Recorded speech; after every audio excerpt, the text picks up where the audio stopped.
I mean, I've watched these guys attacking. Suddenly these guys appeared from somewhere with sticks. These looked like commandos.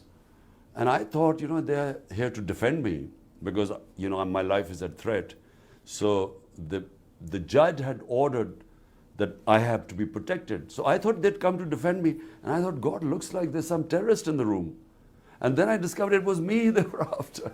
So it was shocking, really, the way they beat up everyone, and then they took me like some sort of a terrorist. I had no access to information, so I had no idea what was going on outside once they abducted me. You describe it as an abduction. Who do you blame? It was the army which abducted me. And nothing happens without the permission of the army chief. That's how the army works. So clearly, he had ordered the abduction. We are hearing from the military and the government that the security concerns around you and the threat and risk has been so high that this was the only option, that you forced their hand. This is such nonsense. First, they attacked my house for 24 hours. They wanted me to appear in a court in Islamabad, in a magistrate court. I had already agreed to attend. The law says that had I given them an surety bond that I would attend the court, they couldn't arrest me. They refused to take the surety bond. Attacked my house for 24 hours. We couldn't sit inside. There was so much tear gas shelling, and people had broken bones and stuff. So, look, they are on a plan. And what is the plan? The plan is they're petrified of elections. The gap between us and all the other parties is so huge now that they're petrified that they will be wiped out. So they have decided that the only way they'll allow elections is if I'm inside jail or killed. There are been two attempts on me.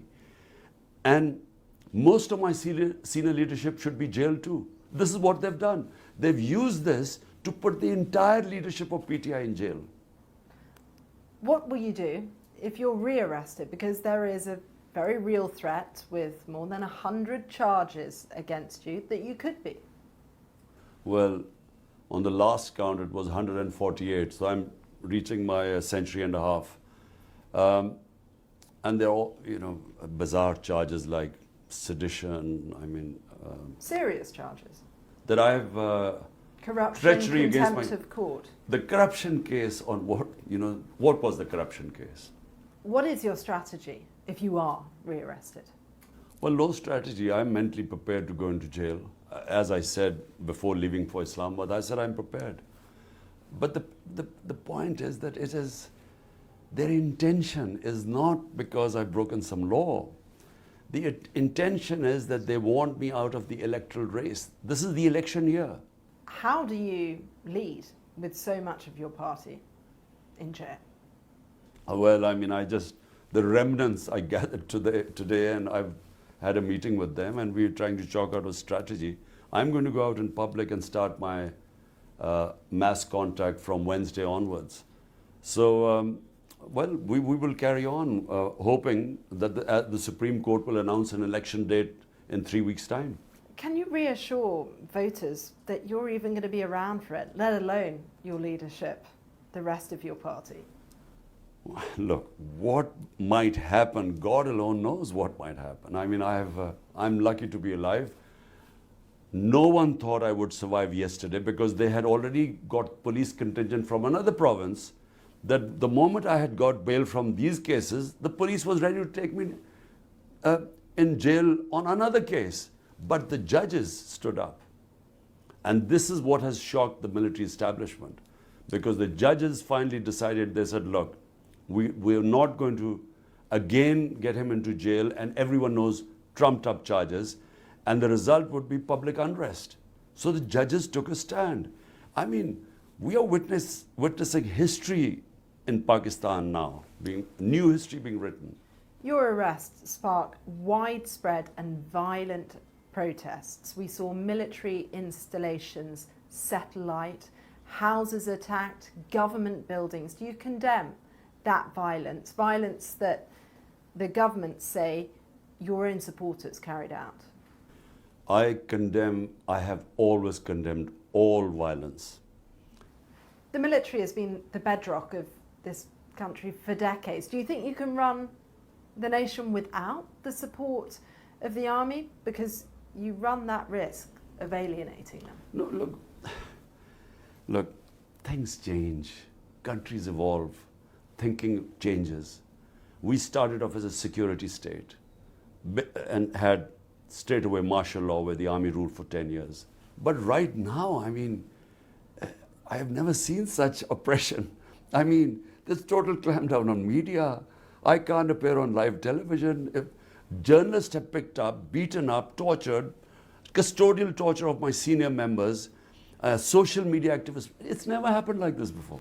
This is the same military that helped bring you to power in the first place. It seems like somewhat of an ideological U-turn. Absolutely not.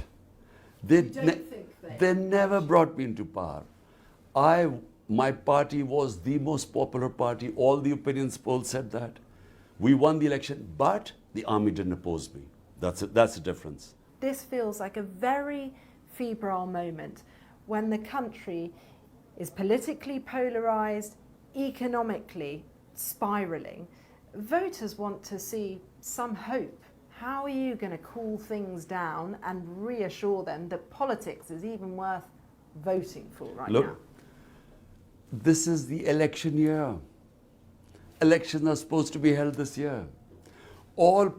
If you want the solution to Pakistan's problems, they are elections. Hold free and fair elections. Let the people decide who they want to give the mandate, and Pakistan will stabilize. Problem is that they're all worried. The entire 12-party coalition is petrified, along with the military establishment, that my party will sweep the elections because out of 37 by-elections, we have swept 30 of them. So because they're worried, they're trying to delay the elections. That's all. So all we want is free and fair elections. Do you have faith in the judiciary? And where do you think democracy in Pakistan is right now? Well, the democracy in Pakistan has never taken such a battering as it has right now. I mean, all our fundamental rights are violated. This sort of thing has never happened. No political figure has ever had 150 cases, and then his house raided.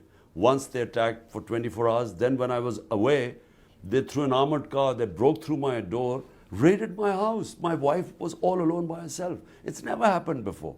So democracy is an all-time low. The only hope we have is the judiciary.